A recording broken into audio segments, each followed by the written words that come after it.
ஆராதனை. கடைசியா உள்ளத்தின் ஆழத்தில்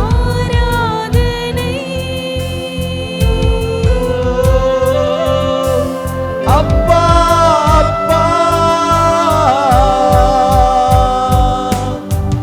உங்களுக்கு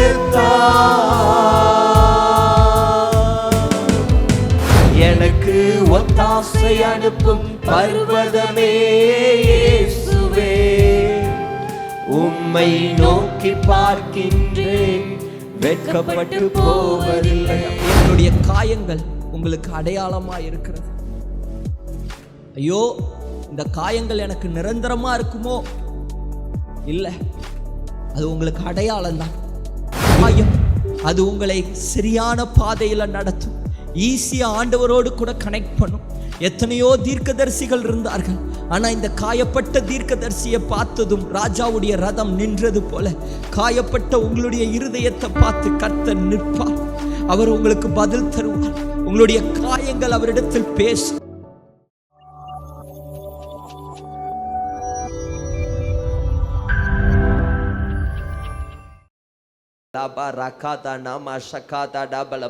எல்லாம் வாய்களை திறந்து கொஞ்ச நேரம் ஸ்தோத்திரம் பண்ணுங்க.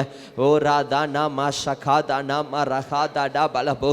ஆவியானவர் எங்கேயோ அங்கே விடுதலை உண்டு. இன்னைக்கு விடுவிக்கிற ஆவியானவர் நம் மத்தியில் அசைவாடி கொண்டு இருக்கிறார். உங்களுடைய துக்கங்களை நீக்குகிற ஆவியானவர், சஞ்சலத்தையும் தவிப்பையும் ஓட பண்ணுகிற ஆவியானவர், 7 மடங்கு சந்தோஷத்தை தேவன் தரப்போகிறார். இழந்த எல்லா காரியத்தையும் 7 மடங்கு திரும்ப பெற்றுக்கொள்ளக்கூடிய அந்த கிருபையை தேவன் தரப்போகிறார். நல்ல வாய்களை திறந்து லாபா ஷகாதா நாமா ரகாதா டபலபோ.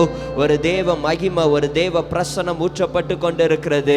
ராதா டாபா ஷகாதா நாமா கபாலபலபோ தூணாமா லஹாதா நாமா ஷகாதா டபலபோ. ஆவியானவர் வரும்போதெல்லாம் அங்க குறைவு இல்லை, அங்க எல்லாம் நிறைவாக்குவார். ஓ, கண்ணீர் இல்லை, உங்களுடைய துக்கத்தை தேவன் மாற்றுவார். உங்களுடைய காயங்களை தேவன் ஆற்றுவார். சந்தோஷத்தை தேவன் தருவார். ஓ ராதா நா சேதே டேபே கமாரா காதா டபா ரஹாதா டபலபலபோ. அப்படியே கரங்களா சைத்து நீங்க போதும் ஏசப்பா, உங்க சமூகம் எனக்கப்பா. ஆண்டவரை பார்த்து நீங்க போதும் ஏசப்பா, உங்க சமூகம் எனக்கப்பா. இன்னொரு விசை நீங்க போதும், நீங்க போதும் ஏசப்பா, உங்க சமூகம் எனக்கப்பா.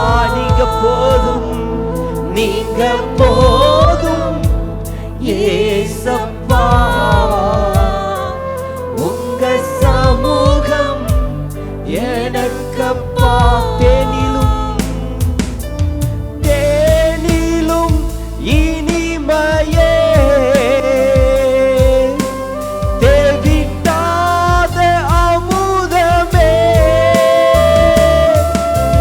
தேனிலும் இனிமையே. உங்க பிரசனம், உங்க சமூகம் தேவிட்டாத அமுதமப்பா. தேடியும் கிடைக்காத ஒப்பற்ற செல்வமே, நான் தேடியும் கிடைக்காத ஒப்பற்ற செல்வமே, நீங்க போதும் ஏசப்பா,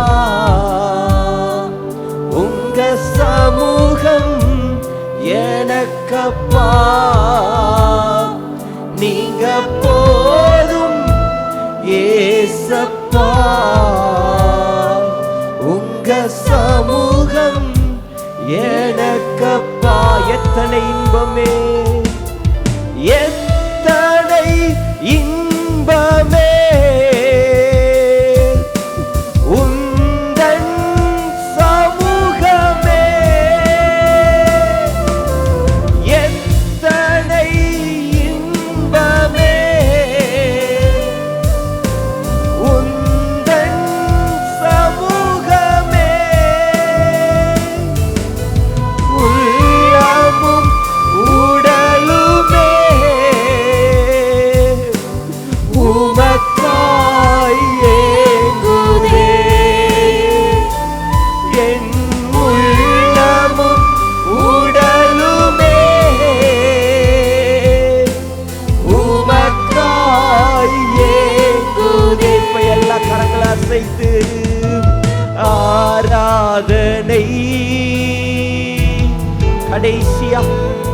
நாளத்தில்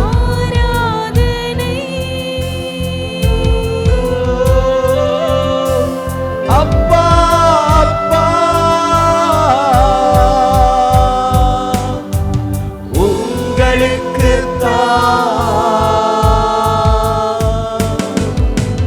ஆராதனை.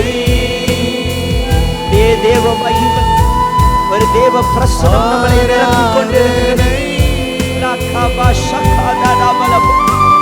ஆண்டவரே, என்னுடைய நிரப்புங்கப்பா. இந்த வெறுமையான பாத்திரம் நிரப்பப்படட்டும். உச்சந்தலை முதல் உள்ள கால்வர் பிரசனத்தினால மகிமையினால நிரப்புங்கப்பா. ஆராதனை ஆராதனை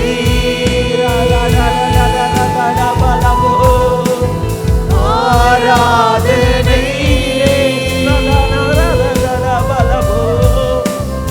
அப்பா அப்பா உங்களுக்கு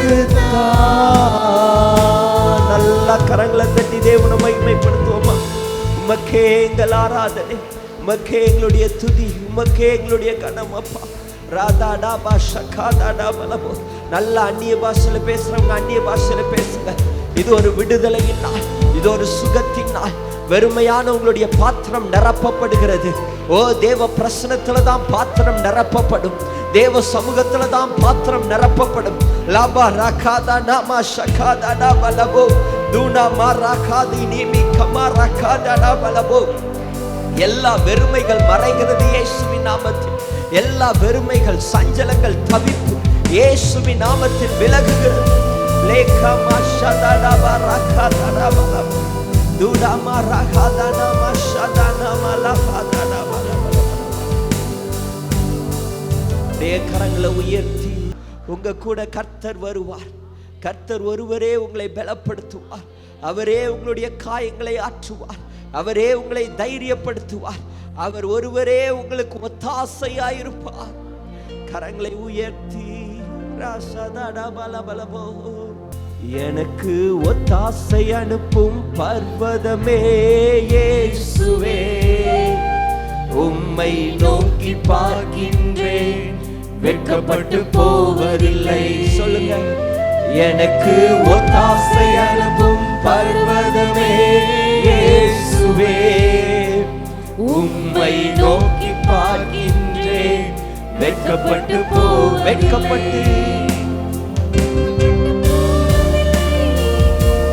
உயர பறந்திடுவே, தள்ளாடி நடப்பதில்லை, உயர எழும்பிடுவே, வெட்கப்பட்டு போவதில்லை, உயர பறந்திடுவே, தள்ளாடி நடப்பதில்லை, உயர எழும்பிடுவே, வெட்கப்பட்டு வெட்கப்பட்டு போவதில்லை, உயர பறந்திடுவே, தள்ளாடி நடப்பதில்லை, உயர எழும்பிடுவே, வெட்கப்பட்டு போவதில்லை, உயர பறந்திடுவே, தள்ளாடி நடப்பதில்லை, உயர எழும்பிடுவே. எனக்கு ஒத்தாசை அனுப்பும் பர்வதமே இயேசுவே, உம்மை நோக்கி பார்க்கின்றேன், வெட்கப்பட்டு போவதில்லை. எனக்கு ஒத்தாசை அனுப்பும் பர்வதமே, இது நான் எழும்புகிற நாட்கள், நான் உயர பறக்கிற நாட்கள். நோக்கி போரா சதாடா பலபோ, வெட்கப்பட்டு போவதில்லை. எனக்கு எனக்கு ஒத்தாசை அனுப்பும் பர்வதமே இயேசுவே, உம்மை நோக்கி பார்க்கின்றேன், வெட்கப்பட்டு போவதில்லை. தூக்கி சுமப்பீரே வாழ்நாள் எல்லாம், தூக்கி சுமப்பீரே வாழ்நாள் எல்லாம், உந்தன் தோள்களில் நான் கிடப்பே,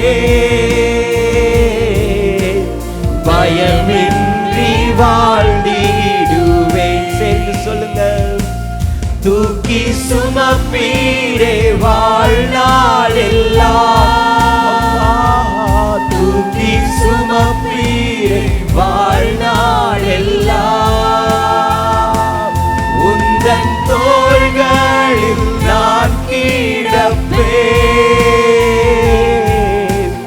பயமின்றி வாழ்ந்திடுவேன். கரங்களை உயர்த்தி நம்புவேன் என் இயேசு ஒருவரை, நம்புவேன் என் இயேசு ஒருவரை, நம்புவேன் என் இயேசு ஒருவரை, நம்புவேன் என் இயேசு ஒருவரை. நல்ல கரங்களை தட்டி தேவனை மகிமைப்படுத்துவோமா? உண்மைப்பா. ஓ அக்கினி சூளையிலும் உம்மை நம்புவோம்பா, சிங்கத்தின் கெபியிலும் நான் உம்மை நம்புவோம்பா, வனாந்தரத்தின் பாதையிலும் நான் உம்மை நம்புவோம்பா, என்னுடைய கண்ணீரின் பாதையிலும் நான் உம்மை நம்புவேன் தகப்பனே. தூக்கி சுமப்பீரே வாழ்நாள் எல்லாம். கரங்களை உயர்த்தி அந்த சிலுவையை பாருங்க. உங்களை வாழ வைப்பதற்காக, தூக்கி சுமப்பதற்காக இயேசு கிறிஸ்து அடிக்கப்பட்டார். ஒவ்வொரு நேரமும் பிசாசு பிதாவின் இடத்துல பிலிப் இந்த பாவம் பண்ணுனா, பிலிப் இதை பண்ணுனா, இதை பண்ணுனா, இதை செஞ்சான், இதை செஞ்சான், அவனை ஆசீர்வதிக்க கூடாது, அவனை உயர்த்த கூடாதுன்னு வாதாடும் போதெல்லாம் இயேசு கிறிஸ்து பிதாவினுடைய வலது பட்சத்தில் நின்று அவர் தம்முடைய தழும்புகளை பார்க்கிற காற்ற, இந்த பாவத்திற்காக நான் அடிக்கப்பட்டிருக்கிறேன், இந்த அக்கிரமத்துக்காக நான் அடிக்கப்பட்டிருக்கிறேன், என்னுடைய மகளுடைய இந்த பாவத்திற்காக நான் அடிக்கப்பட்டிருக்கிறேன், இந்த அக்கிரமத்துக்காக நான் நொறுக்கப்பட்டிருக்கிறேன். ஒவ்வொரு நேரமும் நமக்காக பரிந்து பேசுகிற ஒரு பிரதான ஆசாரியர் நமக்கு இருக்கிறார். அவர் நம்மை வாழ வைக்கிறவர், அவர் நம்மை தேற்றுகிறவர், அவர் நம்மை உயர்த்துகிறவர், அவர் ஒருபோதும் நம்மை கைவிடாதவர், நம்மளை பலப்படுத்துகிறவர். பலனுக்கு மேல பலன், சுகத்துக்கு மேல சுகம், உயர்வுக்கு மேல உயர்வு, ஒத்தாசைக்கு மேல ஒத்தாசை. உங்களை வாளாக்காமல் தலையாக்குகிறவர் இயேசு, உங்களை கீழாக்காமல் மேலாக்குகிறவர் இயேசு. சூழ்நிலைகள் மாறலாம், காலங்கள் மாறலாம், மனிதர்கள் கீழே போடலாம், இயேசு உங்களை தூக்கி எடுக்கிறவர், உங்களுடைய முகத்தை நிமிரச் செய்கிறவர். வேதம் சொல்லுகிறது, பிசாசு எவனை விழுங்கலான்னு வகை தேடிக் கொண்டிருக்கிறான். துன்பத்துக்கு மேல துன்பம், காயத்துக்கு மேல காயம், நிர்மூலமாக்க அழித்து போட வகை தேடிக்கொண்டிருக்கிறான். ஆனா யோபுவ ஒரே ஒரு நோக்கம் தான் பிசாசுக்கு, இவன் உம்மை தூசிக்கணும், இவன் உம்மை விட்டு விலகணும், இவன் காயப்பட்டு இவன் அப்படியே ஒளிஞ்சு போயிடணும். ஆனா ஆண்டவர் எத்தனை காயங்கள் பட்டானோ அந்த காயங்களுக்கு பதிலாக இரட்டத்தனையான நன்மையினால தேவன் நிரப்பினார். இந்த காரியத்தை தேவன் உங்களுக்கு செய்ய போகிறார். இரட்டத்தனையான நன்மையினால உங்களை நிரப்ப போகிறார். உங்களை தேவன் பலப்படுத்த போகிறார், உங்களை சுகப்படுத்த போகிறார். உங்களுடைய காயங்கள் மத்தியில நிலைத்திருக்கும் போது, விசுவாசம் பெருகும் போது, அவர் என்னை கொன்று போட்டாலும் நான் அவர் மேல் நம்பிக்கையாயிருப்பேன், நான் நம்புவேன் என் இயேசு ஒருவரையே, என் இயேசு ஒருவரையே. நல்ல கரங்களை தட்டி தேவ மகிமை ஊற்றப்பட்டு கொண்டிருக்கிறது. அநேகருடைய காயங்களை தேவன் ஆற்றுகிறார், அநேகருடைய வியாதிகள் மறைகிறது, பலவீனங்கள் மாறுகிறது, சரீரத்துல புது பலனை தேவன் தருகிறார்.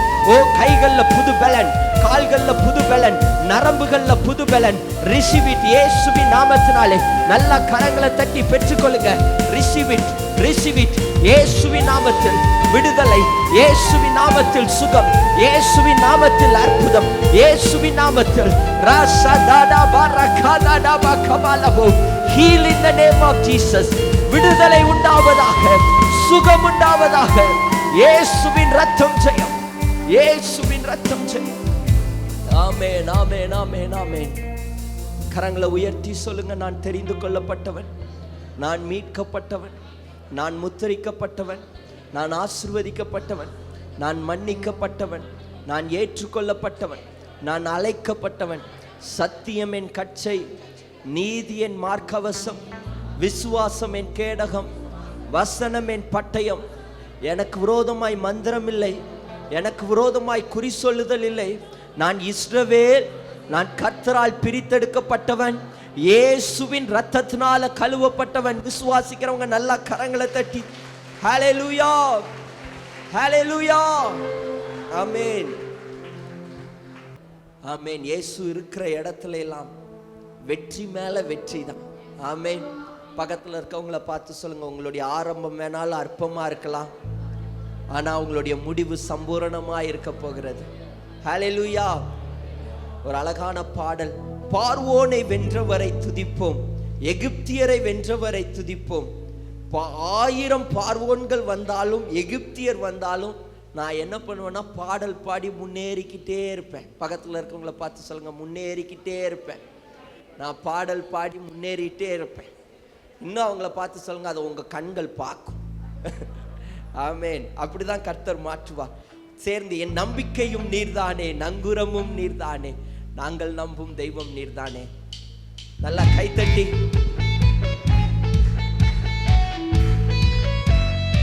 உற்சாகமாய், என் நம்பிக்கை, என் நங்குரம், நான் நம்பும் தெய்வம் எல்லாமே நீங்க தான்ப்பா.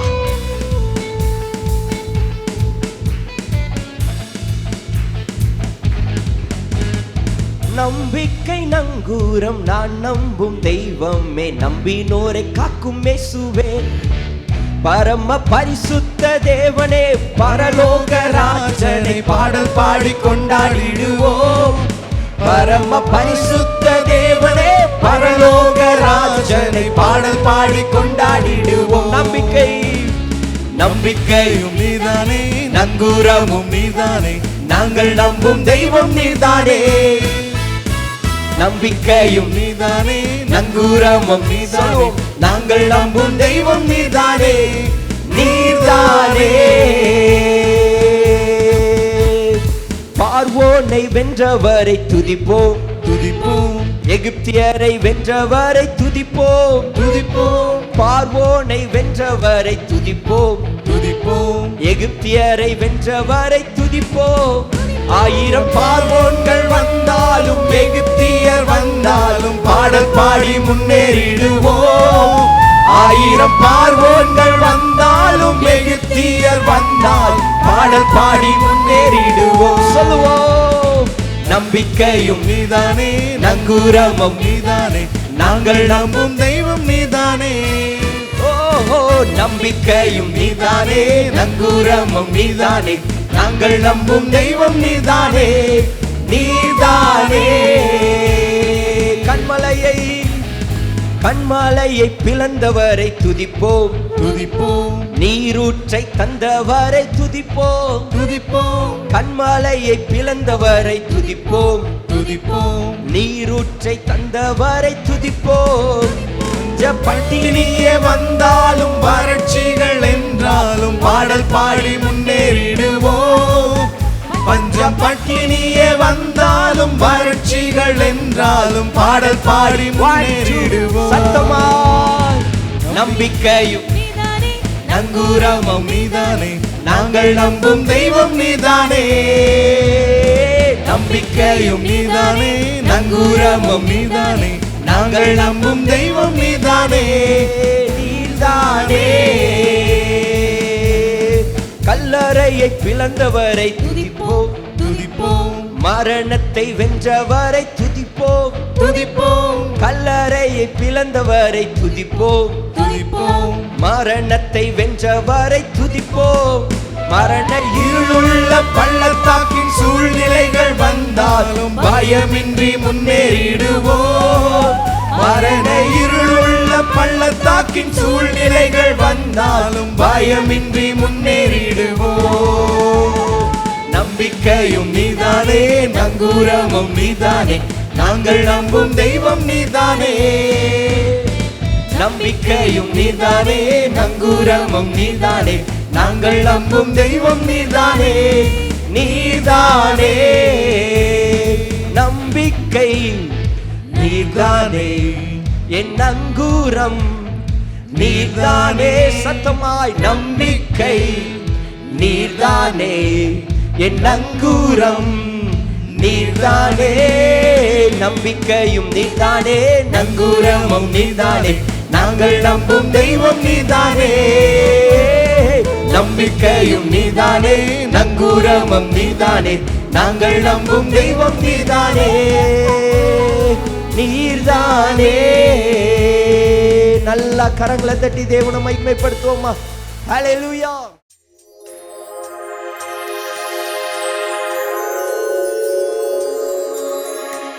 கொஞ்ச நாளைக்கு முன்னாடி என்னென்ன தெரியல, திடீர்னு வயிறு பூரா புண்ணாயிருச்சு. வயிறு பூரா புண்ணாகி வலிக்குது. அப்படியே வயிறு வலிக்க ஆரம்பித்து வலிச்சுக்கிட்டே இருக்குது. நான் ஹாஸ்பிட்டலுக்கு போய் மாத்திரை வாங்கி டானிக்கு வாங்கி எல்லாம் வாங்கி குடித்தாலும் அந்த வலி குறையவே இல்லை, அப்படியே இருக்குது. 4 நாள் ஆச்சு, 5 நாள் ஆச்சு. பார்த்தா அதுக்கப்புறம் எனக்கு ஒரு பயமாயிருச்சு. நம்மளுக்கு ஏதோ ஆயிடுச்சு போல் இருக்குது கட்டாவேன்னு சொல்லி ஒரு பயமாயிருச்சு.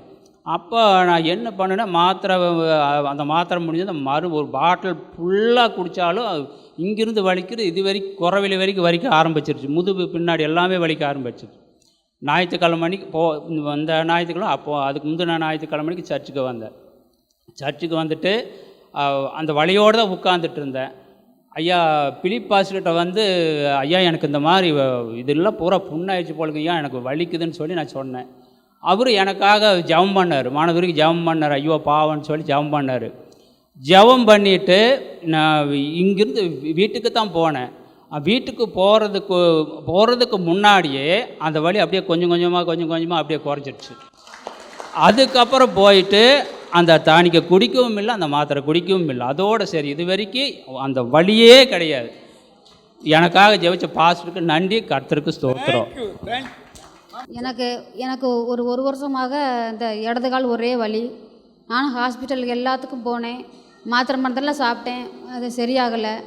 தைலம் எல்லாம் பூசி கை மருந்து எல்லாம் பார்த்தோம், நல்லாகலை. அப்புறம் போன மாதம் கட்டவிழு ஜெபத்துக்கு வந்திருந்தேன். அப்புறம் ஜெபம் எனக்கு இடையில கூட கொஞ்சம் மூச்சு விட முடியாமல் இருந்தது. அப்புறம் ஜெபம் பண்ணும்போது என்னை விட்டு அந்த ஏதோ ஒரு அசுத்தாவி போன மாதிரி எனக்கு ஒரு உணர்வு. அதிலிருந்து எனக்கு வந்து அந்த மூச்சு திணறல் எனக்கு இல்லை. அப்புறம் முந்தின வாரம் ஆராதனைக்கு வந்திருந்தேன். அப்போ ஜெபம் பண்ணிவிட்டு பாஸ்டரை பார்த்து ஜெபம் பண்ணிவிட்டு போனேன். அவர் ஜெபம் பண்ணார். அப்போ எனக்கு நடக்கவே முடியாது, ஆனாலும் கால் தரையிலே வைக்க முடியாது, அப்படியே உசுறு ஒரு மாதிரி குத்தும். அதனால் அந்த வலி எனக்கு போன வாரத்துலேருந்து அந்த வலியே இல்லை. இன்றைக்கி நான் நல்லா நடக்கிறேன். இன்றைக்கி நான் வேலைக்கு போகிறேன். ஆண்டவருக்கு ஸ்தோத்திரம்.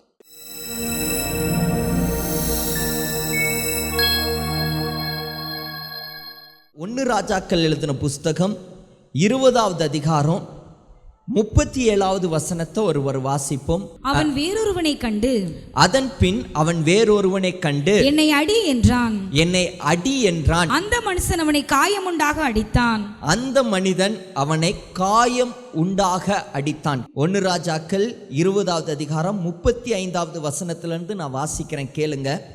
அப்பொழுது தீர்க்கதரிசியின் புத்திரரில் ஒருவன் கர்த்தருடைய வார்த்தையின்படி தன் தோழனை நோக்கி, நீ என்னை அடி என்றான். அந்த மனுஷன் அவனை பார்த்து, அடிக்க மாட்டேன் என்றான். அப்பொழுது அவன் இவனை பார்த்து, நீ கர்த்தருடைய சத்தத்திற்கு கீழ்ப்படியாமல் போனபடியால் இதோ நீ என்னை விட்டு புறப்பட்டு போனவுடனே ஒரு சிங்கம் உன்னை கொல்லும் என்றான்.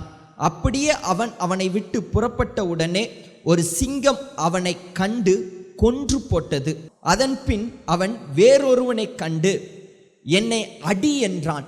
அந்த மனுஷன் அவனை காயம் உண்டாக அடித்தான். அப்பொழுது அந்த தீர்க்கதரிசி போய் தன் முகத்தின் மேல் சாம்பலை போட்டு வேஷம் மாறினவனாய் வழியிலே ராஜாவுக்காக காத்திருந்தான். ஒரு சின்ன ஸ்டோரி. இந்த ஸ்டோரி நீங்கள் அதிகமாக கேள்விப்பட்டிருக்க மாட்டீங்க. ஒரு தீர்க்கதரிசி எழும்புகிறார் இஸ்ரவேலில். இந்த தீர்க்கதரிசி தன்னுடைய நெருங்கிய தோழனை பார்த்து ஒரு வார்த்தை சொல்லுகிறார், என்னை அடிப்பா, என்னை காயம் உண்டாக்க நல்லா அடின்னு கேட்குறார். தோழன் சொல்கிறான், இல்லை நான் உன்னை அடிக்க மாட்டேன், இது கர்த்தருடைய வார்த்தை, நீ என்னை அடி. தோழன், நான் அது செய்ய மாட்டேன் அப்படின்னு அவன் போகிறான். போகும்போது சொல்கிறான், நீ இந்த வார்த்தையை என்னை அடிக்காமல் போனேன்னா போகிற வழியில் சிங்கம் உன்னை பீறி போடும். நீ கர்த்தருடைய வார்த்தைக்கு கீழ்ப்படியாமல் அசட்டை பண்ணிட்டு போயிட்டீன்னா சிங்கம் உன்னை பீறி போடும், என்னை அடின்னு சொல்கிறான். அவன் அடிக்காமல் போயிட்டான். அதே போல் ஒரு சிங்கம் வந்து அவனை பீறி போட்டது. இப்போ இன்னொரு மனிதன் கிட்ட போய் சொல்றான், என்ன நீ அடி. உடனே அந்த மனிதன் அவனை காயம் உண்டாக்க, காயம் பட்டு ரத்தம் வர வரைக்கும் அவனை நல்லா அடிச்சிட்டான். அடிச்சதுக்கு பிறகு இந்த தீர்க்கதரிசி சாம்பலை எடுத்து தன்னுடைய முகத்துல போட்டுக்கொண்டு ராஜா வருகிற அந்த வழிக்கு நேராக காத்து கொண்டு இருக்கிறார். ராஜா வருகிற அந்த பாதையில நின்று கொண்டு இருக்கிறார். இவன் அடிப்பட்டவனாய் காயத்தோடு, அந்த காயங்கள் எல்லாம் வெளியில தெரிகிற மாதிரி ராஜா வரும்போது அப்படியே காத்துக்கிட்டு இருக்கிறார். ராஜா அந்த வழியில வருகிறார். ஆகாப் ராஜா, இஸ்ரவேலின் ராஜா. ஆகாப் ராஜா அப்படின்னாலே எல்லா தேசங்களும் பயந்தது. யாருமே அந்த ராஜாவோடு கூட ஈஸியா பேச முடியாது, யாருனாலையும் அந்த ராஜா கிட்ட நெருங்க முடியாது. அந்த ராஜாவை கண்டா தேசங்கள் பயந்தது, மக்கள் பயந்தார்கள். இந்த ஆகாப் ராஜா வருகிற வழியில இந்த தீர்க்கதரிசி காயத்தோடு நிற்கிறார். அந்த வழியா வரும்போது ராஜாவுடைய குதிரை இந்த தீர்க்கதரிசியை பார்த்ததும், இந்த காயங்களை பார்த்ததும், அடிப்பட்டதை பார்த்ததும் அப்படியே நின்றுச்சு. இன்னைக்கு என்னுடைய செய்தியின் தலைப்பு காயங்களை ஆற்றுவார். இப்போ இந்த இடத்துல இவன் காயம் உண்டாக்க அடித்ததுக்கு பிறகு இந்த காயத்தோடு, பயங்கரமான அடிகளோடு, இரத்தத்தோடு ராஜாவுக்கு முன்பதாக நிற்கிறார். அந்த வழியில ராஜா வர வேண்டி அந்த வழியில நிற்கிறாரு. அப்போ ராஜா நேரம் வந்துட்டு இருந்தவர் ஒரு மனிதனை பார்க்குறாரு. ஒருத்தன் காயத்தோடு இருக்கிறத பார்க்குறாரு. அவன் தன்னுடைய தலையிலெல்லாம் புழுதி போட்டிருக்கிறத பார்க்குறாரு. யாரா இந்த மனுஷன் இவ்வளவு காயத்தோடு கொடூரமா இருக்கிறானே, என் தேசத்திலேயா இப்படி ஒரு மனிதன் இருக்கிறான்னு சொல்லி அந்த ரதம், ராஜாவுடைய ரதம், ஆயிரக்கணக்கான ஜனங்கள் ராஜாவுக்காக காத்துட்டு இருக்கும் போது யாருக்காகவும் நிற்காத அந்த ரதம், யாருக்காகவும் அந்த ரதம் ஸ்டாப் ஆனதே இல்லை, யார்கிட்டையும் ராஜா நின்று பேசினதும் இல்லை. ஆனால் இந்த காயத்தோடு இருக்கிற இந்த தீர்க்கதரிசியை பார்த்ததும், இந்த மனிதனை பார்த்ததும் ரதம் நிற்கிது. அப்படி நின்று அவன் கூட பேச ஆரம்பிக்கிறார். என்னாச்சு அப்படின்னு ராஜா கேட்குறார். அப்போ தீர்க்கதரிசி பல காரியங்களை சொல்லுகிறார். பாருங்க, நான் இந்த காரியம் எதற்கு அடையாளமாக இருக்குன்னா, இந்த தீர்க்கதரிசியுடைய காயங்கள், புண்கள், அந்த இரத்தம், இதையெல்லாம் இயேசு கிறிஸ்துவுக்கு அடையாளமாக இருக்கிறது. இயேசு கிறிஸ்துவுக்கு அடையாளம். இந்த ராஜா பிதாவுக்கு அடையாளமாக இருக்கிறார். இயேசு கிறிஸ்து தன்னுடைய காயங்களோடு கூட, வேதத்தில் பார்த்தீங்கன்னா ஒரு பாஸ்டர் கனவு கண்டாராம். பிசாசு எப்பொழுதும் அந்த பாஸ்டருக்கு விரோதமாய் தவறு குற்றம் சாட்டிகிட்டே இருந்தானாம். இந்த பாஸ்டரை வந்து நீ உயர்த்தக்கூடாது, நீங்கள் இந்த பாஸ்டர் இந்த தப்பு பண்ணியிருக்கிறார், இந்த தப்பு பண்ணியிருக்கிறார், அது பண்ணியிருக்கிறார், இது பண்ணியிருக்கிறார். அப்போது அந்த பாஸ்டர் அந்த கனவுல பார்க்கும்போது பிதாவினுடைய வலது பட்சத்தில் ஒருத்தர் இருந்தாராம். அவர் காயத்தோடு நின்று கொண்டு இருந்தாராம். அந்த காயத்தை பிதாவுக்கு காட்டி, அந்த தப்புக்காக தான் நான் அடிக்கப்பட்டேன், இந்த குற்றத்துக்காக தான் நான் அடிக்கப்பட்டேன்னு ஒவ்வொரு நேரமும் அந்த காயத்தையே காட்டி கொண்டு இருந்தாராம். இதுதான் இயேசு கிறிஸ்து. இயேசு கிறிஸ்து காயப்பட்டார் நமக்காக. வேதம் சொல்லுகிறது, நம்மளுடைய மீறுதல் நிமித்தம் அவர் காயப்பட்டார், நம்மளுடைய அக்கிரமங்கள் நிமித்தம் அவர் நொறுக்கப்பட்டார், நமக்காக இயேசு காயப்பட்டார். இந்த இடத்துல ராஜாவுடைய ரதம் நின்றதுக்கு காரணம், இங்கே ஒரு மனுஷன் தீர்க்கதரிசி காயத்தோடு நின்று கொண்டு இருந்தான். இந்த காயம் ராஜாவை நிற்க வைத்தது, ராஜாவோடு கூட பேச வைத்தது. ராஜா இந்த தீர்க்கதரிசி ஜனத்துக்காக, இஸ்ரவேலுக்காக, இஸ்ரவேலின் தேச ஜனங்களுக்காக பரிது பேசுகிறார் ராஜாவிடத்தில். ஐயோ, என்னுடைய தேசம், என்னுடைய தேசத்துக்காக இவர் ராஜா செய்த குற்றங்கள், தேச ஜனங்களுக்காக இவர் பரிந்து பேசுகிறார். அந்த காட்சி தான் அந்த சம்பவம்.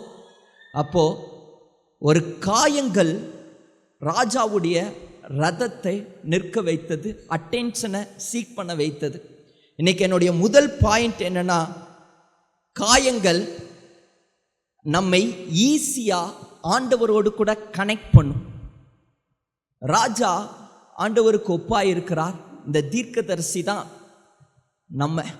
இந்த தீர்க்கதரிசியுடைய முகத்தில் ஏற்பட்ட காயங்கள் ஈஸியா ராஜாவோடு கூட கனெக்ட் பண்ண வைத்தது. எத்தனையோ தீர்க்கதரிசிகள் ராஜாவை பார்க்கணும், ராஜா ஆகாப்பை பார்க்கணும் பேசணும்னு எத்தனையோ பேர் எதிர்பார்த்த போது யாராலையும் முடியாத காரியம் இந்த தீர்க்கதரிசினால ஈஸியா, அதுவும் ராஜா வருகிற அந்த ரோட்டில் நிற்கும் போதே ஈஸியா முடிந்ததுக்கு காரணம் இந்த தீர்க்கதரிசியுடைய முகத்துல இருந்த அந்த காயம், அவர் பட்ட அந்த அடிகள், அந்த வேதனைகள். இன்னைக்கு ஒருவேளை பல காயங்களோடு நீங்க வந்திருக்கலாம். பாஸ்டர், என்னுடைய காயங்கள் சொன்னா அது சொல்லவே முடியாது, அவ்வளவு பெரிய காயங்கள், பிரச்சனைகள், போராட்டத்தோடு நீங்க வந்திருக்கலாம். நான் சொல்றேன், உங்களுடைய காயங்கள் தான் உங்களை ஈஸியா ஆண்டவரோடு கூட கனெக்ட் பண்ணும். ஆண்டவர் எதை பார்க்கிறார்னா, உங்க காயத்தை பார்த்து அவர் மனம் இறங்குகிறவராக இருக்கிறார். ஒரு பாவியான ஸ்திரீ, எல்லாரும் அவளை கல்லெறிகிறாங்க, அவளை துரத்துறாங்க. அந்த பாவியான ஸ்திரீ ஓடிக்கொண்டே இருக்கிறா. யாராவது என்னை காப்பாற்றுவாங்களான்னு எதிர்பார்த்துக்கிட்டு இருக்கிறா. யாராவது ஒரு பெரிய மனிதன் வந்து என்னை காப்பாற்றுவானா, இல்லை யாராவது மனிதர்கள் என்னை காப்பாற்றுவாங்களா, இப்படி என்னை கல்லெறிந்து என்னை கொல்ல தேடுகிறார்களேன்னு ஓடி உயிர் தப்ப அவ ஓடிக்கொண்டு இருக்கிறா. அவ வருகிறத பார்த்துட்டு, ஜனங்கள் கல்லெறிகிறத பார்த்துட்டு எல்லாரும் கதவை அடைக்கிறாங்க. பாவியான ஸ்திரீயை கொல்ற எல்லாம் கல்லெறிஞ்சு கொல்றாங்க, எல்லாரும் கதவை சாத்துறாங்க. ஆண்கள்லாம் ஓடி ஒளியிறாங்க. யாருமே அந்த பெண்ணை காப்பாத்திற்கு யாரும் வரல. ஆனா அந்த இடத்துல இயேசு வந்து நின்றார். அவர் வந்து அந்த பாவியான ஸ்திரீக்கு முன்னாடி நின்றுட்டு சொல்றார், உங்களில் பாவம் இல்லாதவன் இவன் மேல கல்லெறிய கடவன். இயேசுவை பார்த்ததும் அத்தனை பேரும் கல்லை கீழே போட்டாங்க. அந்த பாவியான ஸ்திரீ, நான் நினைக்கிறேன், அவ காப்பாற்றப்பட்டதற்கு, அவளை தேடி இயேசு வந்ததற்கு, அவளுக்கு முன்பதாக இயேசு வந்து நின்றதுக்கு காரணம் அவ மேல விழுந்த அடிகள், காயங்கள். இந்த காயத்தை பார்த்ததும் ஆண்டவர் அவ பக்கத்துல வந்து நிற்கிறார்.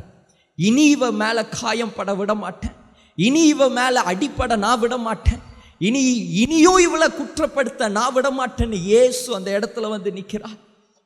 இன்னைக்கு ஒருவேளை காயத்தோடு நீங்க வந்திருக்கலாம். இன்னைக்கு இயேசு உங்க பக்கத்துல வந்து நிற்கிறார். அவர் எதை பார்க்கிறார்னா, உங்களுடைய காயத்தை பார்க்கிறார். நீங்க அடிப்பட்ட அந்த காயம், 12 வருஷமாய் பெரும்பாடு உள்ள ஒரு ஸ்திரீ, பல வைத்தியர்களையும் தேடி எங்கேயுமே சுகம் கிடைக்கல. இயேசுவினுடைய வஸ்திரத்தின் ஓரத்தையாவது நான் தொட்டா நான் சுகமடைவேன் என்று சொல்லி விசுவாசத்தோடு ஓடி வந்து இயேசு கிறிஸ்துவினுடைய வஸ்திரத்தின் ஓரத்தை தொடுகிறா. அவ சுகமடைகிறா.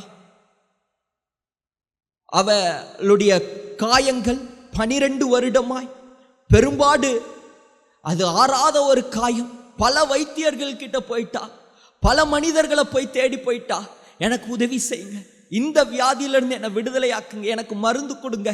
ஆனா ஒருத்தராலையும் குணமாக்க முடியல. சில நேரம் காயங்கள் உங்களை சரியான நபரோடு கூட கனெக்ட் பண்ணும். சில நேரம் காயங்கள் தான் உங்களை சரியான பாதையை செலக்ட் பண்ண உதவி செய்யும்.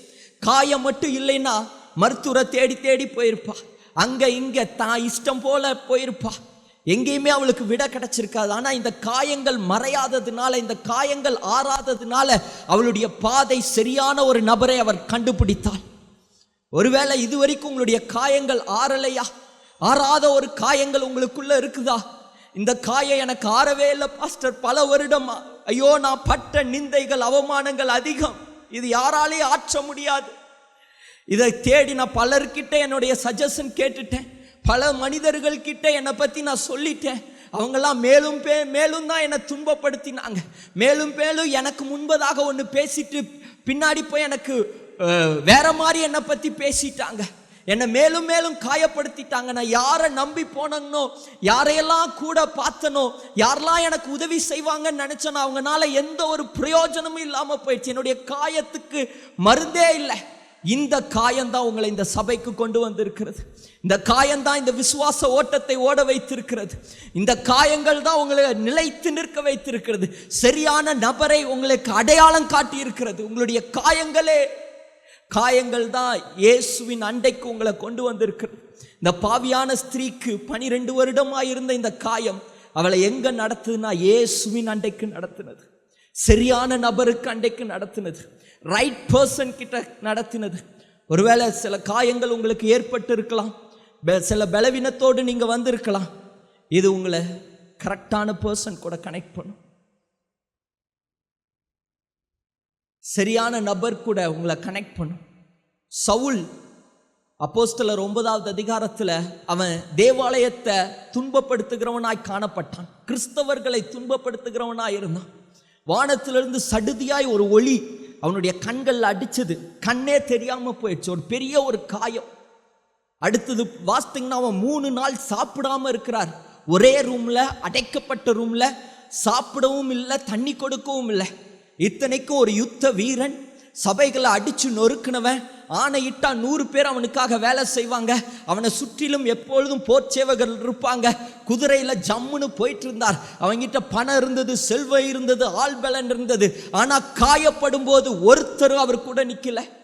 சவுல் கீழே விழுந்தான். கண் குருடாக்கப்பட்டது. இருட்டறையில அடைக்கப்பட்டு 3 நாள் புசியாம குடியாம சாப்பிடாம கிடக்கும்போது அனனியான ஒரு மனுஷன் வரான் தேடி. அனனியா வந்து பவுலுக்காக ஜெபிக்கிறார். பவுலுடைய கண்கள் திறக்குது. பவுல் அதுக்கப்புறம் பார்த்தீங்கன்னா பவுல் பழைய மனிதனாய் இல்லை, புது மனிதனாய் மாறுகிறார். அவனுடைய காயங்கள் அவனை புது மனிதனாய் மாற்றுகிறது. அதுக்கப்புறம் பவுலை கொண்டு ஆண்டவர் செய்த ஊழியம் ஏராளம். ராஜாக்கள் நடுங்கினார்கள். தேவாலயத்துக்கு முன்பதாக, வீதிகளுக்கு முன்பதாக பவுல் பிரசங்கம் பண்ண ஆரம்பிக்கிறார். மந்திரவாதிகள் தங்களுடைய மந்திர புஸ்தகத்தை எல்லாம் கிழித்து பவுலுடைய காலுக்கடியில் போடுறாங்க. பவுலை கொண்டு அநேக அற்புதங்களையும் அடையாளங்களையும் தேவன் செய்கிறார். இதுக்கெல்லாம் காரணம் என்னன்னா, பவுலுடைய காயங்கள் அவனை புது மனிதனாய் மாற்றினது. இன்னைக்கு ஒருவேளை நீங்க காயப்பட்டு இருக்கலாம். எத்தனையோ காயங்கள். இந்த காயங்கள் உங்களை புதிய மனிதனாய் மாற்ற வேண்டும். அத்தனை காயப்பட்டும், இவ்வளவு அடிப்பட்டும், இவ்வளவு நொறுக்கப்பட்டும், அழுது புலம்புன நாட்கள் ஏராளம், கதர்ன நாட்கள் ஏராளம். அழுது ஆண்டவர் யோ ஏதாவது வழி இருக்காதான்னு கதறி அழுத நாட்கள், யாராவது உதவி செய்ய மாட்டாங்களான்னு அழுத நாட்கள் எவ்வளவு, காயப்பட்ட நாட்கள் எவ்வளவு. இத்தனை காயத்தையும் அனுபவிச்சுட்டு இன்னும் பழைய மாதிரியே இருந்தா அந்த காயத்துக்கு பிரயோஜனமே இல்லை. அடிப்பட்ட அந்த அடிக்கு பிரயோஜனம் இல்லை. அழுத அந்த அழுகைக்கு பிரயோஜனம் இல்லை. காயம் உங்களை புதிய மனிதனாய் மாற்ற வேண்டும். காயம் உங்களை ஒரு ஃப்ரெஷ் ஸ்டார்ட்டுக்குள்ள போகணும், முன்னேறி போகணும். காயம் உங்களுக்கு அது லெசனா இருக்கணும், அது ஒரு தேர்வா இருக்கணும். அடுத்த ஒரு கிளாஸ்க்குள்ள, அடுத்த ஒரு பரிமாணத்துக்குள்ள, அடுத்த ஒரு ஸ்டெப்புக்குள்ள உங்களை கொண்டு போகிறதா இருக்கணும். காயப்பட்டதுக்கு பிறகும், அடிப்பட்டதுக்கு பிறகும் பழைய மாதிரி பழைய நண்பர்கள், பழைய மாதிரி பழைய குடி, பழைய மாதிரி சிகரெட், பழைய மாதிரி தேட்டரு, பழைய மாதிரி சூதாட்டம். அடிப்பட்டதுக்கு அர்த்தமே இல்லை. நீ கஷ்டப்பட்டதுக்கு பிரயோஜனம் இல்லை. பவுல் சவுலா இருக்கும்போது நொறுக்கினார் சபைகளை. ஆனா இந்த காயங்கள், ஆண்டவர் சடுதியாய் விழுந்தது, கண்கள் குருடாக்கப்பட்ட அந்த காயங்கள் பவுலை புதிய மனிதனாய் மாற்றினது. புதிய மனிதனாய் மாறினதற்கு பிறகுதான் பவுலுடைய வாழ்க்கையில் ஒரு உண்மையான சந்தோஷம், ஒரு உண்மையான மேன்மை, ஒரு அழகான ஒரு தரிசனம், அழகான திட்டம். ஓட்டம் சரியா இருந்தது, தடுமாறவே இல்லை. சரியான ஓட்டத்தில் ஓடினார், எதற்கும் பயப்படலை. கர்த்தர் பவுலோடு கூட இருந்தார். இன்னைக்கும் உங்களுடைய காயம் உங்களை சரியான நபர் கூட கனெக்ட் பண்ணும். இந்த இடத்துல அந்த தீர்க்கதரிசியுடைய காயம், இந்த ராஜா ரதத்திலிருந்து வருகிறார். எத்தனையோ ஜனங்கள் இருக்கிறாங்க. ஆனால் அந்த ராஜா நின்று அந்த தீர்க்கதரிசியை பார்த்து பேசினார்னா காரணம் அந்த காயங்கள். அந்த காயம் ராஜாவோடு கூட கனெக்ட் பண்ண வைத்தது. அந்த தீர்க்கதரிசியினுடைய வார்த்தை ராஜாவோடு கூட பேச வைத்தது. அந்த காயங்கள் தீர்க்கதரிசி ஜனங்களுக்காக பரிதபிக்கிறதையும், ஜனங்களுடைய கஷ்டங்களையும், அடுத்தது இஸ்ரவேல் தேசத்தில் நடக்க போகிற காரியத்தையும் கேட்டு ராஜாவுடைய இருதயம் குத்தப்பட்டது. இதெல்லாம் நடந்ததுக்கு காரணம், ராஜாவுடைய காது தீர்க்கதரிசியினுடைய வார்த்தைக்கு செவி கொடுத்ததுக்கு காரணம் ஒன்னே ஒண்ணுதான், அவன் மேல ஏற்பட்ட காயங்கள். இந்த காயங்கள் ராஜாவின் பக்கத்தில் சேர்த்தது. இயேசு கிறிஸ்துவும் உங்களையும் என்னையும் பிதாவோடு கூட சேர்ப்பதற்காக அவர் காயப்பட்டார். இதெல்லாம் இயேசுவை குறிக்குது. அவர் நமக்காக காயப்பட்டார். உங்களுக்கு வர வேண்டிய காயங்கள், அக்கிரமங்களை இயேசு கிறிஸ்து ஏற்றுக்கொண்டார். அவர் அடிக்கப்பட்டார், அவர் நொறுக்கப்பட்டார். ரெண்டாவது, இந்த காயங்கள் என்ன செய்யுதுன்னா, இந்த காயங்கள் தான் நமக்கு அடையாளமாக இருக்கிறது. இந்த தீர்க்கதரிசியுடைய பெயர் பைபிளில் போடவே இல்லை. கிட்டத்தட்ட இந்த ஒரு 4 வசனம் தான் இந்த தீர்க்கதரிசியை பற்றி சொல்லப்பட்டிருக்கிறது. திடீர்னு ஒரு தீர்க்கதரிசி எழும்புகிறார். ஒருத்தனை பார்த்து என்ன அடின்னு சொல்கிறாரு, அவன் அடிக்க மாட்டேங்கிறான். இன்னொருத்தனை பார்த்து என்ன அடிங்கிறான், அவன் காயம் உண்டாக்க அடிக்கிறான். அடித்ததுக்கு பிறகு இந்த காயத்தோடு போய் ராஜாவுக்கு முன்பதாக ராஜா வருகிற வழியில் நிற்கிறார். இந்த தீர்க்கதரிசியுடைய பெயர் போடலை. இந்த தீர்க்கதரிசியுடைய அம்மா பெயரோ அப்பா பெயரோ இல்லை எங்கேருந்து வந்தார் எதுவுமே பைபிளில் போடல. ஆனால் இந்த தீர்க்கதரிசிக்கு ஒரு அடையாளம் இருக்குது. நான் வச்ச அடையாளம் என்னென்னா, காயப்பட்ட ஒரு தீர்க்கதரிசி. இந்த தீர்க்கதரிசிக்கு ஒரு அடையாளம், காயத்தோட ராஜாக்கு முன்னாடி நின்ற ஒரு தீர்க்கதரிசி யாருன்னா அது இவர் தான். காயப்பட்ட ஒரு தீர்க்கதரிசி. இதுதான் இந்த தீர்க்கதரிசியுடைய அடையாளம். சில நேரம் காயங்கள் நமக்கு அடையாளமாக இருக்கும். இயேசு கிறிஸ்து பெதஸ்தா குளத்துக்கிட்ட போகிறார். அந்த குளத்து பக்கத்தில் அநேகர் இருக்கிறாங்க. ஆனால் அவர் ஒரு வார்த்தையை கேட்கிறார். இங்கே ஒரு மனிதன் 38 வருடமாக இந்த பெதஸ்தா குளத்தில் இருக்கிறான். இவனுக்கு உதவி செய்ய ஒருவரும் இல்லை. இவனை கொண்டு போய் பெதஸ்தா குளத்தில் தூதர்கள் கலக்கும் போது பெதஸ்தா குளத்தில் கொண்டு போய் விடுறதுக்கு யாருமே இல்லை. இந்த செய்தியை கேள்விப்பட்டு இயேசு கிறிஸ்து அந்த 38 வருடமாய் கஷ்டப்பட்டு கொண்டு இருக்கிற அவன் பக்கத்தில் போகிறார்.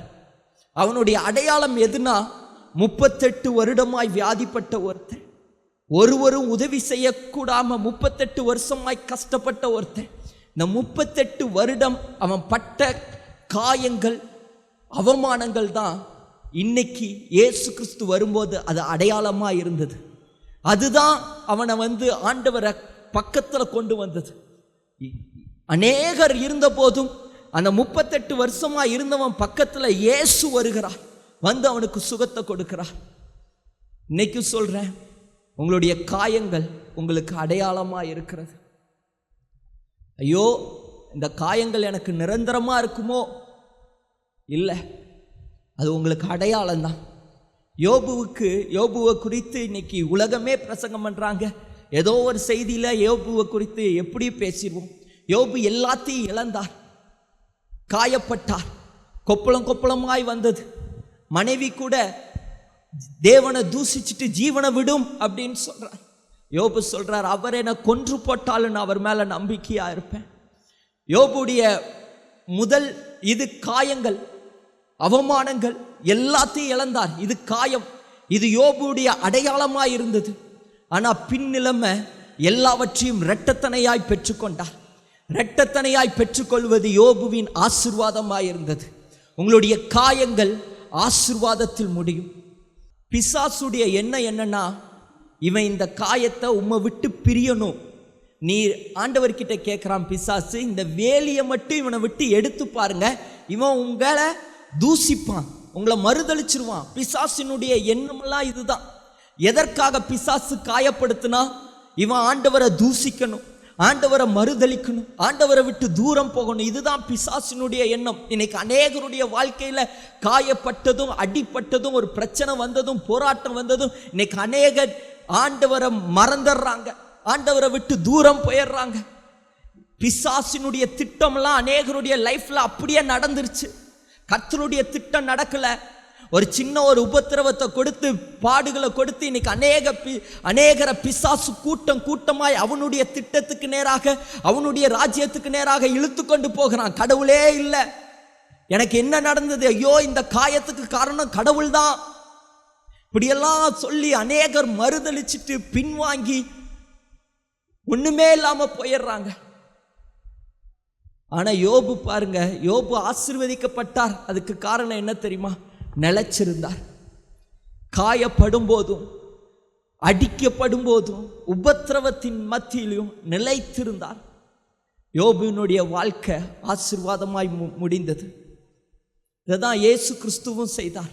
அவர் பிசாசு தேவனுடைய திட்டம் நிறைவேறக்கூடாது, இவரை காயப்படுத்தணும் அப்படின்னு காயப்படுத்தினான். ஜனங்கள் அவரை துப்புனாங்க, அவருடைய வஸ்திரத்தை கிழிச்சாங்க, அவரை சாட்டையால் அடிச்சாங்க, அவருடைய சரீரம் இரத்தத்தால் பிக்கப்பட்டது, காயங்கள் அதிகமாயானது.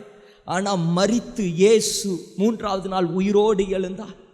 எழுந்தது மாத்திரமல்ல, இயேசு கிறிஸ்துவனுடைய அடையாளம் என்னன்னா அவருடைய காயங்கள் தான். அவர் புதிய சரீரம் உண்டானது, புதிய தோற்றம் இயேசுவுக்கு உண்டானது. ஆனால் இந்த காயங்கள் மறையவே இல்லை.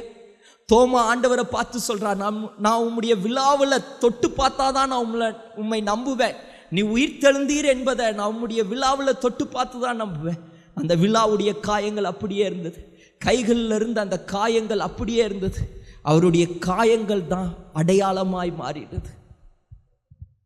வெளிப்படுத்தல் எழுதின புஸ்தகம் 7வது அதிகாரம் 14வது வசனத்தில், ஐயோ வெள்ளையங்கி தரித்த இவர்கள் யார் அப்படின்னு யோவான் கேட்கிறார்.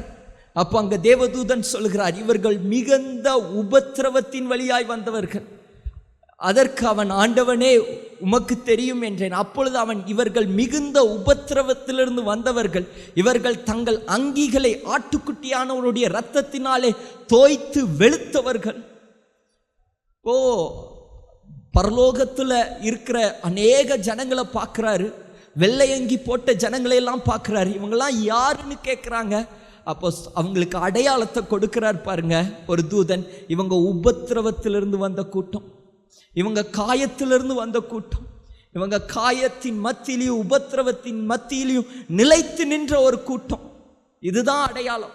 உங்களுடைய அடையாளம், உங்களுடைய காயங்கள் ஒருவேளை உங்களுக்கு பெருசாய் தெரியலாம். யோ இவ்வளவு பெரிய காயங்கள், இது மறையவே மறையாதோ. இல்லை இல்லை, உங்களுடைய காயங்கள் தான் உங்களுடைய ஆசீர்வாதம், உங்களுடைய காயங்கள் தான் உங்களுடைய அடையாளம். இந்த காயங்கள், இந்த பிரச்சனைகள், போராட்டங்கள், இது உங்களுக்கு அடையாளமாய் இருக்கிறது. இது உங்களை புது மனிதனாய் மாற்றி இருக்கிறது. இந்த காயங்கள் உங்களுக்கு கரெக்டான நபரோடு கூட கனெக்ட் பண்ண வைத்திருக்கிறது. இந்த காயங்கள் சில உலக பிரகாரமான காரியத்திலிருந்து உங்களை வெளியே கொண்டு வந்திருக்கிறது. இந்த காயங்கள் தான் இன்னைக்கு உங்களை நிற்க வைத்திருக்கிறது. காயங்கள் தான் இன்னைக்கு உங்களை உயிரோட வைத்திருக்கிறது. காயங்கள் தான் உங்களை பாவத்தில் விழுகாம மேற்கொள்ள வைத்திருக்கிறது. காயங்கள் தான் உலக சிற்றின்பங்களுக்கு நீங்க அடிமைப்படாம உங்களை நிற்க வைத்திருக்கிறது. போதுங்கிற மனப்பான்மையோடு கடன் பிரச்சனையிலெல்லாம் மாட்டாம இந்த காயங்கள் தான் உங்களை தப்புவிக்க வச்சிருக்கு. காயங்கள், இது உங்களுக்கு அடையாளம். மூன்றாவது, ஏன் இந்த காயங்கள்னா, இந்த காயங்கள் மற்றவர்களை பலப்படுத்துவதற்காக, மற்றவர்களுடைய காயங்களை ஆற்றுவதற்காக. இந்த தீர்க்கதரிசி பார்த்தீங்கன்னா தனக்காக காயப்படுத்திக்கிட்டாரா அப்படின்னா இல்லை. ஒருத்தனை பார்த்து எனக்கு அடிங்கிறாரு, காயம் வர வரைக்கும் இவர் தான் சொல்றாரு என்னை அடி, காயம் வர வரைக்கும் அடிச்சிட்டார். அடிச்சதுக்கு பிறகு இந்த அடி எதற்காக அப்படின்னா தன்னுடைய ஜனத்திற்காக பரிந்து பேசுவதற்காக. ராஜாவுக்கு முன்பதாக நின்று இந்த காயங்கள் அவருக்காக அல்ல, ஜனங்களுக்காக, மற்றவர்களுக்காக, மற்றவர்களுடைய இஸ்ரவேல் ஜனங்களுடைய கூக்குரல் கேட்பதற்காக இந்த தீர்க்கதரிசி ராஜாவுக்கு முன்பதாக காயத்தோடு நிற்கிறார். இன்னைக்கு ஒருவேளை நீங்க கேட்கலாம், ஏன் ஆண்டவர் எனக்கு இந்த காயத்தை அனுமதித்தார், ஏன் இந்த பிரச்சனைகளின் வழியா என்னை அனுமதித்தார்? காரணம், இங்க சாட்சி சொல்றீங்களே, நீங்க சொல்ற சாட்சி எத்தனை பேர்த்துடைய இருதயத்தை ஆற்றுகிறது தெரியுமா? நீங்க சாட்சிக்கு வேற எங்கேயுமே போக வேண்டாம், பக்கத்துல சுத்தி முத்தி பாருங்க, ஒவ்வொருத்தரும் ஒவ்வொரு சாட்சி. ஒவ்வொருடைய வாழ்க்கையிலையும் கர்த்தர் அற்புதத்துக்கு மேல அற்புதத்தை செய்திருக்கிறார், அதிசயத்துக்கு மேல அதிசயத்தை செய்திருக்கிறார். இந்த காயங்கள் அநேகரை பலப்படுத்துது. நான் பாஸ்டர், நான் இப்படி பலவீனமா இருந்தேன், எனக்கு வியாதி இருக்குன்னாங்க, ஆனா ஹாஸ்பிட்டல் போனேன், அதெல்லாம் எதுவுமே இல்லை, நார்மல் ஆயிடுச்சுன்னாங்க. இது இன்னொருத்தருக்கு பலப்படுத்து. எனக்கும் இதே வியாதி தானே, நானும் ஜெபம் பண்றேன், நானும் இதை மற்றவர்களை தட்டி எழுப்பக்கூடியது. சில நேரம் கர்த்தர் மற்றவர்களை உருவாக்குவதற்காக சில காயங்களை உங்களுக்கு அனுமதிப்பார். உங்களுக்கு அதுக்கு இப்போ தெரியாது, ஆனா ஒரு நாள் நீங்க போன பிரச்சனையிலேயே இன்னொருத்தர் வருவார். நீங்க போன அதே பாடுகளின் வழியாக இன்னொருத்தர் வந்து, அக்கா இப்படி கஷ்டம் இருக்குக்கா, எனக்கா பண்ண, அவங்கள நீங்க பலப்படுத்துவீங்க. அதான் பேதுருவை பார்த்து சொல்லுகிறார் இயேசு கிறிஸ்து, சீமோனே சீமோனே. லூக்கா எழுதின புஸ்தகம் 22வது அதிகாரம் 31வது வசனத்துல, பின்னும் கர்த்தர், சீமோனே சீமோனே, இது கோதுமையை சுளுக்கினால் புடமிடுகிறது போல சாத்தான் உன்னை புடமிடுகிறதற்கு உத்தரவு கேட்டுக்கொண்டான். நானோ உன் விசுவாசம் ஒளிந்து போகாதபடிக்கு உனக்காக வேண்டிக் கொண்டேன். நீ சுகமடைந்த பின்பு உன் சகோதரரை ஸ்திரப்படுத்து. ஆண்டவர் அழகா சொல்றார் பாருங்க, பேதுருவே உன்னுடைய விசுவாசம் கெட்டு போகாதபடிக்கு நான் உனக்காக ஜெபம் பண்ணிட்டு இருக்கிறேன். இன்னைக்கு அநேக காயங்கள், அப்போ நம்ம காயப்படும் போதெல்லாம் ஆண்டவர் நமக்காக விண்ணப்பப்படுறார். ஐயோ என் பையன் பின்வாங்கி போயிடக்கூடாது, சின்ன ஒரு உபத்திரவம் இவன் நிற்கணும். அதை தான் பேதுருவை தைரியப்படுத்துறார். உன்னுடைய விசுவாசம் கெட்டு போகாதபடிக்கு நான் உனக்காக ஜெபிக்கிறேன். உன்னுடைய காயங்கள் ஆறுனதுக்கு பிறகு உன்னுடைய சகோதரனை ஸ்திரப்படுத்து. உன் காயம் ஆறுனதுக்கு பிறகு நீ மற்றவர்களை ஸ்திரப்படுத்து, மற்றவர்களுக்கு போய் சொல்லு. ஆண்டவர் அதுக்காக தான் உங்களை அழைச்சிருக்கிறார்.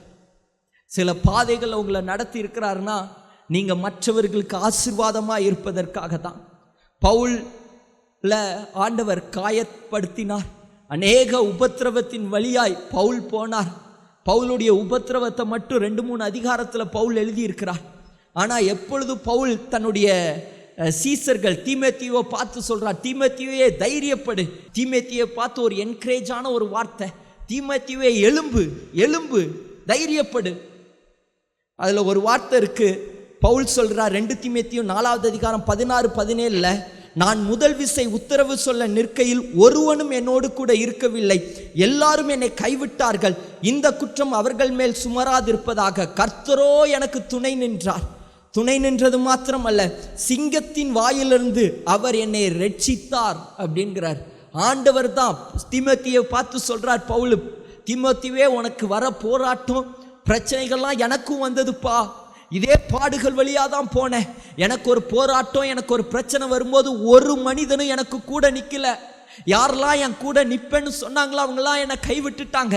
யாரெல்லாம் என் கூட டிராவல் பண்ணாங்களோ அவங்கெல்லாம் என்னை கைவிட்டுட்டாங்க. ஒரு மனிதனும் என் கூட நிற்கல. ஆனால் கர்த்தர் என்னோடு கூட இருந்தார்.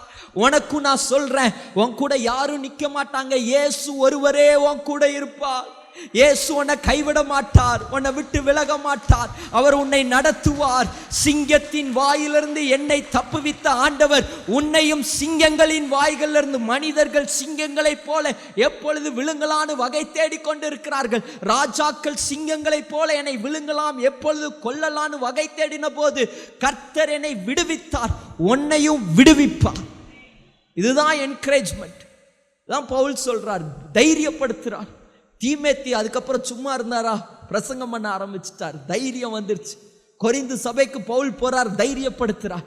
எபேசு சபைக்கு பவுல் போகிறார், தைரியப்படுத்துகிறார். காரணம், அவர் கடந்து வந்த பாதைகள், அவர் பட்ட காயங்கள் அநேகருடைய காயங்களை ஆற்றினது. இன்னைக்கும் உங்களுடைய காயங்கள் அநேகருடைய காயங்களை ஆற்றும். இதை தான் இயேசு கிறிஸ்து சிலுவையிலே செய்தார். ஏசாயா எழுதின புஸ்தகம் 53 அதிகாரம் 5 நம்மளுடைய மீறுதலின் நிமித்தம் அவர் காயப்பட்டு, நம்முடைய அக்கிரமின் நிமித்தம் அவர் நொறுக்கப்பட்டார்.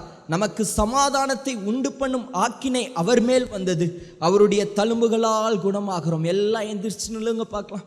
அந்த சிலுவையை பாருங்க.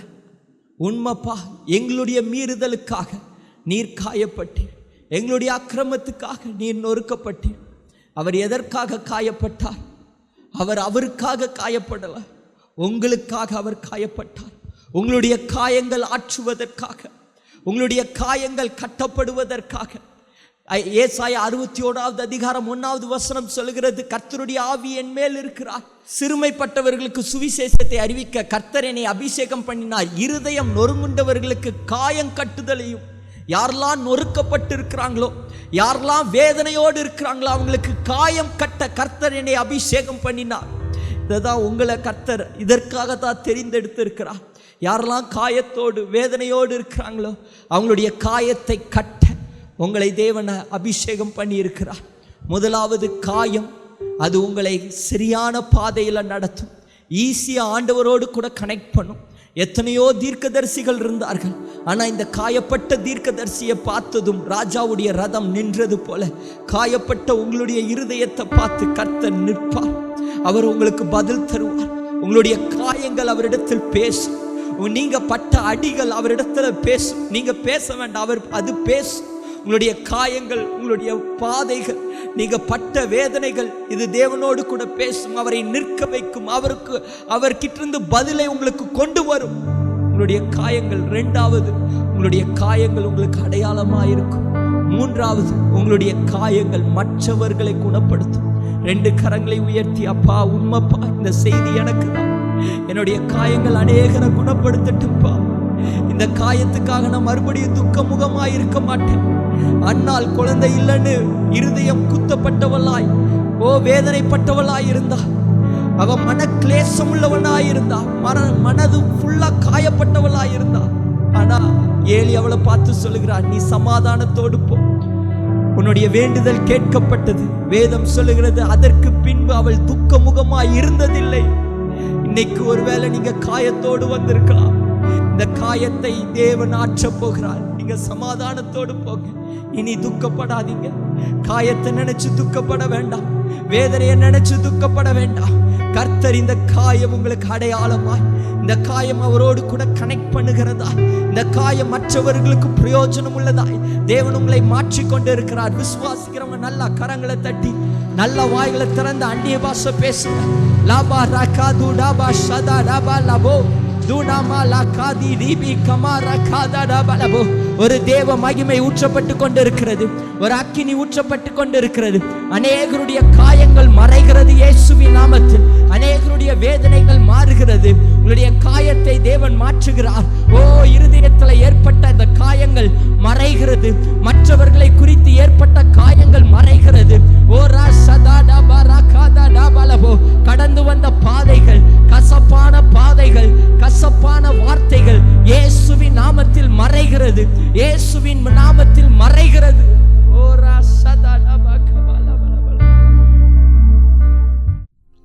அன்பார்ந்தவர்களே, ஒவ்வொரு ஞாயிற்றுக்கிழமையும் ஏராளமான ஜனங்கள் நமது ஆலயத்திற்கு வந்து விடுதலை, சுகம், ஆசிர்வாதம் மற்றும் சமாதானம் பெற்று செல்கின்றனர். நமது சபையின் ஆராதனை நேரங்கள்: ஒவ்வொரு ஞாயிற்றுக்கிழமை தோறும் முதலாம் ஆராதனை அதிகாலை 5 மணிக்கும், 2ஆம் ஆராதனை காலை 7 மணிக்கும், 3ஆம் ஆராதனை காலை 9 மணிக்கும், 4ஆம் ஆராதனை மாலை 6:30 மணிக்கும் நடைபெறும். முதல் 3 ஆராதனைகளையும் நீங்கள் நேரடியாக சபையின் யூடியூப் வலைதளத்தில் உள்ள IPHH கிணத்துக்கடவு சேனலில் உலகத்தின் அனைத்து பகுதிகளிலும் இருந்து பார்த்து பயனடையலாம். சிறுவர்களுக்கான ஓய்வு நாள் பள்ளி முதலாம் ஆராதனையில் காலை 6 மணிக்கும், 2ஆம் ஆராதனையில் காலை 8 மணிக்கும், 3ஆம் ஆராதனையில் காலை 10 மணிக்கும் நடைபெறும். வாலிபர் கூடுகை ஒவ்வொரு மாதமும் முதல் ஞாயிற்றுக்கிழமை அன்று காலை 9 மணிக்கு வாலிபர்களுக்கான விசேஷித்த கூடுகை நடைபெறும். எண்ணெய் பூசி சுகமளிக்கும் வாக்குத்தத்த ஆராதனை ஒவ்வொரு மாதத்தின் 1ஆம் தேதி அதிகாலை 5 மணிக்கும் காலை 10 மணிக்கும் நடைபெறும். கட்டுகளை அவிழ்க்கும் உபவாச ஜெபம் ஒவ்வொரு மாதமும் 3ஆம் வெள்ளிக்கிழமை காலை 10 மணிக்கு நடைபெறும். இதில் ஒவ்வொருவருக்காக தனிப்பட்ட முறையில் பிரார்த்தனை ஏறெடுக்கப்படும்.